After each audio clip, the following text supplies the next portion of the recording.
హైదరాబాద్లో kidney racket గుట్టురట్టయింది. పేరుకే ఆసుపత్రి, లోపల జరిగేదంతా కిడ్నీ ర్యాకెట్ దందా.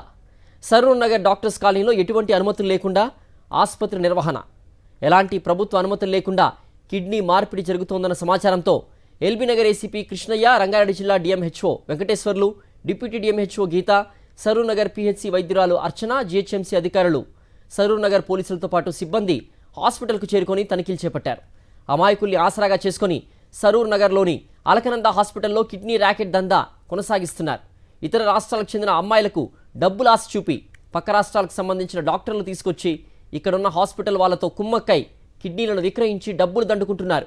ఈ విషయం బయటకు వెలుగు చూడడంతో మెడికల్ ఆఫీసర్ హాస్పిటల్ వద్దకు చేరుకొని పోలీసుల సహకారంతో విచారణ చేపట్టారు. ఆసుపత్రిని అధికారులు సీజ్ చేశారు. కిడ్నీ ర్యాకెట్ అసలు నిందితుల కోసం పోలీసులు గాలిస్తున్నారు. కిడ్నీ ర్యాకెట్లో ఆపరేషన్ చేసిన వైద్యుల కోసం ఆరా తీస్తున్నారు దర్యాప్తు టీంలు. ఎంతకాలంగా కిడ్నీ దందా కొనసాగుతోంది, ఇప్పటివరకు ఎంతమందికి కిడ్నీ ట్రాన్స్ప్లాంటేషన్ చేశారో పోలీసులు విచారిస్తున్నారు. ఇప్పటివరకు నలుగురిని అదుపులోకి తీసుకొని పోలీసులు విచారిస్తున్నారు. హాస్పిటల్ నిర్వాహకుడు సుమన్తో పాటుగా మరో 3 సిబ్బందిని పోలీసులు విచారిస్తున్నారు. మధ్యవర్తితో పాటు హాస్పిటల్ మేనేజ్మెంట్ పరారీలో ఉన్నట్లుగా పోలీసులు చెప్తున్నారు. రంగారెడ్డి జిల్లా డిఎంహెచ్ఓ ఫిర్యాదుతో కేసు నమోదు చేసి పోలీసులు దర్యాప్తు చేపట్టారు. మరింత సమాచారం మా ప్రతినిధి విక్రమ్ అందిస్తారు. విక్రమ్, ఈ కిడ్నీ ర్యాకెట్ దందాకు సంబంధించిన పూర్తి అప్డేట్స్ ఏంటి? ఆపరేషన్ చేసింది హైదరాబాద్ చెందిన యూరాలజిస్ట్ వైద్యులు చేశారని చెప్పి తెలిసారు. పవన్ అనే డాక్టర్ ఆపరేషన్ చేసినట్టు పోలీసులు గుర్తించారు. అయితే ఇందులో ప్రదీప్ అనే వ్యక్తి మీడియేటర్ గా వ్యవహరించినట్టు పోలీసులు అనుమానాలు వ్యక్తం చేస్తున్నారు.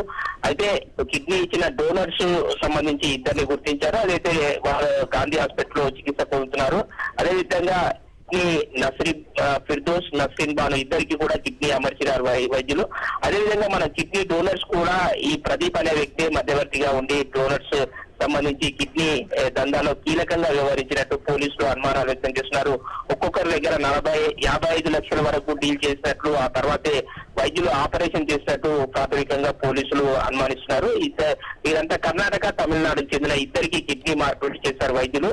అయితే ఆపరేషన్ చేసిన వైద్యుల కోసం పోలీసులు గాలింపు చర్యలు చేపట్టారు. కిడ్నీ మార్పిడి ఆపరేషన్ కు సంబంధించి ఆసుపత్రి అయితే ఎలాంటి అనుమతులు తీసుకోకుండా, అలకానంద ఆసుపత్రి ఎలాంటి అనుమతులు తీసుకోకుండానే ఆపరేషన్ చేస్తుంది. దీనికి సంబంధించి డిఎంహెచ్ఓ ఫిర్యాదుతో పోలీసులు కేసు నమోదు చేసుకుని దర్యాప్తు చేస్తున్నారు. అయితే ఈ కేసులో ఎవరైతే పరారీలో ఉన్నారో డాక్టర్లు వారి కోసం అయితే గాలింపు చర్యలు అయితే చేస్తున్నారు. సిద్ధు. ఓకే విక్రమ్.